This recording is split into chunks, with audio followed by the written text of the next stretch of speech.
The People's Temple was a cult that ended in the infamous Jonestown massacre. These events played out like a textbook case of patriarchal familicide. Jim Jones, the cult's leader, basically decided, if I can't have them, then nobody can.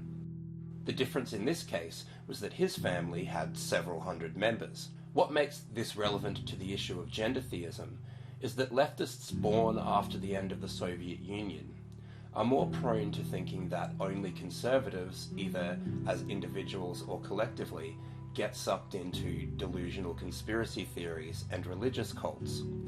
In saying this, I'm not saying that we should believe bourgeois propaganda about the USSR, and I'm not trying to prime people for some version of horseshoe theory.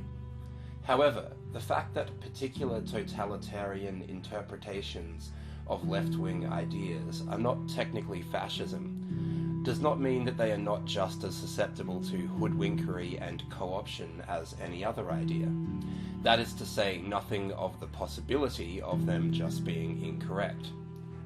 The fact that the murderous oppression you find yourself facing doesn't meet the technical definition of fascism is probably little comfort when you're being forced to poison your own children at gunpoint. My baby is frothing at the mouth and I'm being shot.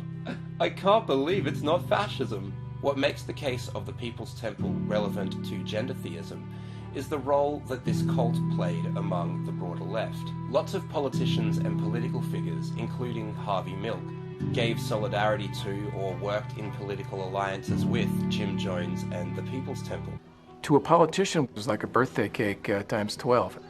Walter Mondale came to San Francisco. Jim Jones was part of the entourage that boarded his private jet. When Rosalind Carter came to San Francisco, she gave Jim Jones a private audience.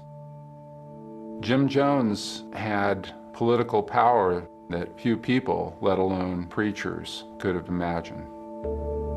So when gender critics suggest that it is possible for the left to be taken in by a pseudo-religious ideology that merely uses left-wing rhetoric to mask male power and an increasing detachment from reality that is pursued to murderous ends, well, it wouldn't be the first time.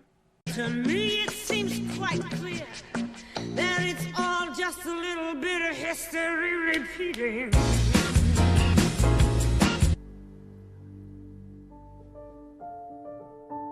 To whomever finds this note, collect all the tapes, all the writing, all the history. The story of this movement, this action, must be examined over and over. We did not want this kind of ending.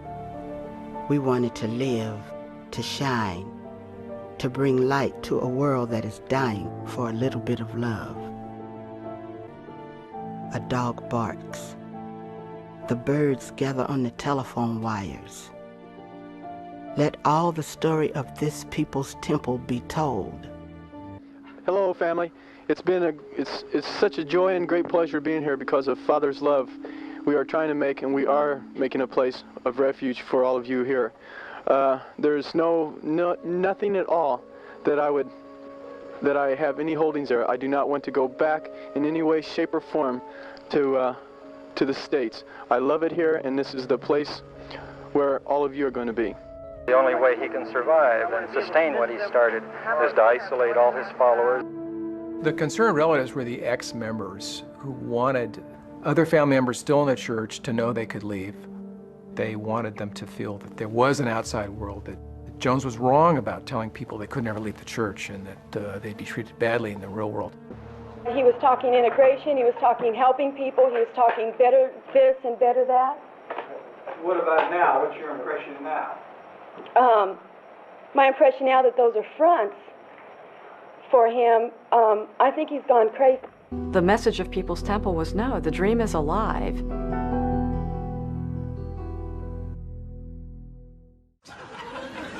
If you want to talk about the deep discomfort of the arts, dive in.